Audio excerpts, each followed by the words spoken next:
এই বলতে বলতে একটা মাছ উঠে গেছে। অনেক সুন্দর একটা ছোট্ট মাছ। হ্যালো এভরিওয়ান, সবাই কেমন আছেন? আশা করি সবাই অনেক ভালো আছেন। আমিও আলহামদুলিল্লাহ অনেক ভালো আছি। অনেকদিন পর আজ আবার ছিপ দিয়ে মাছ ধরার দৃশ্য দেখলাম। এই ছোট্ট ছিপটা যেন শৈশবের দরজা খুলে দিল।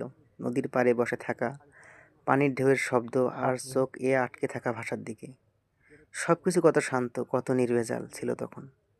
আজকের বাস্তব জীবনে আমরা কত কিছু হারিয়ে ফেলেছি, কিন্তু এই দৃশ্যটা মনে করিয়ে দেয় সুখ আসলে খুব সহজ। একটা ছিপ, একটু ধৈর্য আর প্রকৃতির সঙ্গে কিছু সময়। মাছ ধরা শুধু মাছ ধরাই নয়, এটা মনকে ধরা, নিজেকে খুঁজে পাওয়া। এই বলতে বলতে একটা মাছ উঠে গেছে। অনেক সুন্দর একটা ছোট্ট মাছ। যাই হোক, অনেকদিন পর এই দৃশ্য দেখে বুঝলাম শান্তি এখনো আছে, শুধু সময় বের করে নিতে হয়। ঠিক আছে, সবাই ভালো থাকবেন। আল্লাহ হাফেজ। আবার কোনো নতুন ভিডিওতে দেখা হবে ইনশাল্লাহ। টাটা।